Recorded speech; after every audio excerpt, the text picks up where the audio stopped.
안녕하세요. 법률사무소 별상의 최규민 변호사입니다. 부부는 서로 동거하며 부양하고 협조해야 할 의무가 있습니다. 그런데 배우자가 정당한 이유 없이 이와 같은 의무를 포기하고 다른 한쪽 배우자를 버리고 그 부부 공동생활을 폐지하려고 한다면 이는 상대방 배우자에 대한 악의의 유기에 해당되고 명백한 이혼 사유가 됩니다. 여기서 악이란 일반적으로 사람들이 알고 있는 나쁜 생각과는 그 의미가 다릅니다. 악이란 단순히 도덕적으로 나쁘다는 것을 의미하는 것이 아니라 법률관계의 발생, 소멸, 효력에 영향을 미칠 수 있는 어떤 사정을 알고 있는 것을 의미합니다. 정확하게 그 의미가 부합하는 것은 아니지만 쉽게 말하면 악의의 의미를 의도적 내지 고의 정도로 이해하면 될 것 같습니다. 일방적으로 가출을 해서 상대방 배우자와 소식을 끊어버린 경우, 생활비를 지급하지 않아서 경제적으로 궁핍하게 만드는 경우 등이 악의의 유기에 해당됩니다.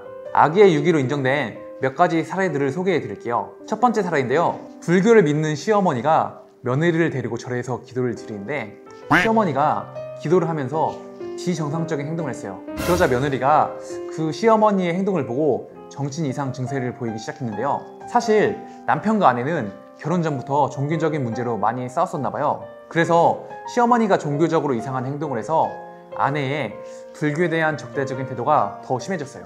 결국 남편은 아내가 불교에 대한 적대적 태도를 보인다는 이유로 이혼을 요구했는데 아내가 이혼을 거부하자 남편이 오히려 가출을 해서 절에 들어가서 승려가 되었고 결국 부부는 10년 넘게 별거를 하게 되었습니다. 이상과 같은 사안에서 재판부는 정신 이상 증세가 있는 아내를 두고 가출을 한 남편이 악의의 유기를 하였다고 보았습니다. 다른 사례들도 있는데요. 두 번째 사례 말씀드릴게요. 남편과 아내가 혼인신고를 하고 동거를 시작했어요. 그런데 혼인을 시작하고 약 20일이 지난 시점에서 아내가 일이 너무 힘들고 남편의 건강도 나빠서 같이 못 살겠다고 말을 하며 집을 나가버렸어요. 이와 같이 집을 나간 아내의 행동이 악의의 유기에 해당된다고 재판부는 보았습니다. 세 번째 사례인데요.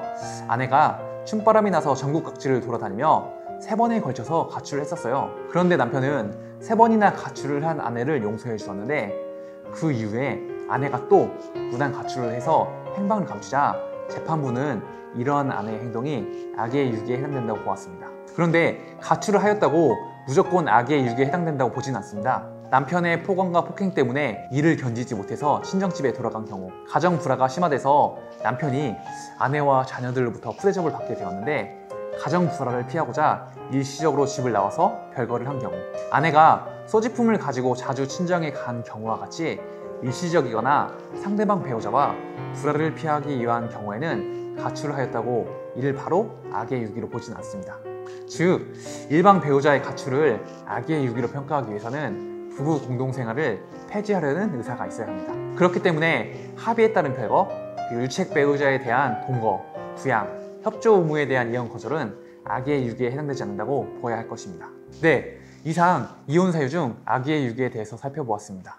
지금까지 최규민 변호사였습니다. 감사합니다.